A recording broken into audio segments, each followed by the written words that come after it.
కేంద్ర మంత్రి పెమ్మసాని చంద్రశేఖర్ సంచలనమైన వ్యాఖ్యలు చేశారు. భాష్యం ప్రవీణ్ ప్రారంభించిన 100 రోజులు 100 గ్రామాల కార్యక్రమం ప్రజా సమస్యలకు పరిష్కారం చూపే వినూత్నమైన ప్రయత్నమని ఆయన అభినందించారు.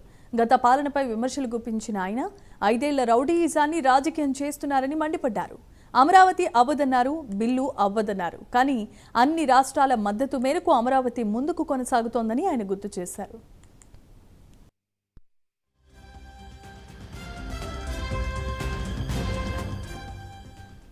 భాష్యం ప్రవీణ్ కు టీడీపీలో ఉజ్వలమైన భవిష్యత్తు ఉందన్నారు కేంద్ర మంత్రి. గత వైసీపీ అంధకార పరిపాలన చూశాం, కూటమి ప్రభుత్వ విజయాలను ప్రజల ముందుకు తీసుకెళ్తున్నామని ఆయన తెలియజేశారు. సాధారణంగా రాజకీయాల్లో ఉండే వాళ్ళు కత్తెర వేసుకోవాలి, లేకపోతే కుర్తాలు వేసుకోవాలి, కోట్లు వేసుకోవాలి. మనవాడేమో సామాన్యంగా ఒక ప్యాంటు షర్ట్ వేసుకొని తెల్ల షర్ట్ వేసుకొని తిరుగుతున్నాడు. ఇంకో నానుడు కూడా ఉంది. గుంటూరు కానీ పల్నాడులో రాజకీయాలు చేయాలనంటే రాజకీయాల్లో పిహెచ్డీలు చేయాలని. శ్రీకాకుళంలో చేయొచ్చు, అనంతపూర్లో చేయొచ్చు, నెల్లూరులో చేయొచ్చు, ఎక్కడైనా చేయొచ్చు. కానీ రాజకీయం పుట్టింది ఎక్కడనంటే ఆంధ్రప్రదేశ్ లో, ఉమ్మడి ఆంధ్రప్రదేశ్ లో గుంటూరు జిల్లాను అందరూ కూడా చెప్తారు.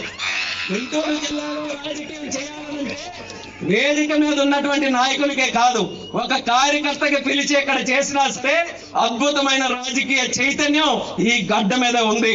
అటువంటి పల్నాడులో పోటీ చేయాలని సిద్ధపడుతున్నాడు కదా మన ప్రవీణ్. ఎలా నలుగుతాడో, ఎలా మెసులుతాడో, ఎలా బదులిస్తాడో అని అనుకున్నాం. కానీ ఈ రోజు నాకు నిజంగా ప్రవీణ్ గారిని చూస్తే గర్వపడుతున్నాను. మన తెలుగుదేశం పార్టీని ఆధిపత్యాన్ని ఎంచుకొని ఈ యొక్క ప్రాంతం నుంచి శాసనసభ్యుడిగా చేశామని ఎప్పుడు కూడా చూస్తూ ఉంటాను.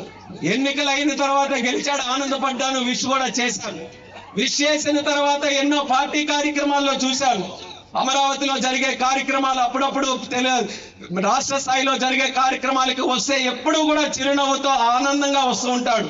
పల్నాడులో రాజకీయం, పెదకూరుపాడులో శాసనసభ్యుడు ఎంత ఆనందంగా ఉన్నాడు, అసలు అక్కడ ఏం చేస్తున్నాడా అని ఎప్పుడు కూడా అడిగితే అంత బ్రహ్మాండంగా జరుగుతుందని అనేవాడు.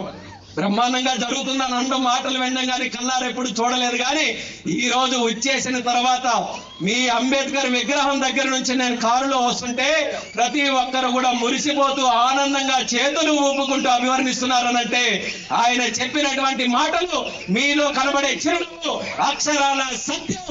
2 సంవత్సరాల భాష్యం ప్రవీణ్ తాలూకా నాయకత్వం, ఈ సువర్ణ అవకాశం ఈ యొక్క ప్రాంతానికి, ఈ యొక్క నియోజకవర్గానికి అనేది ఈ రోజు ఆనందంగా మీ అందరితో పాటు పంచుకుంటున్నాను.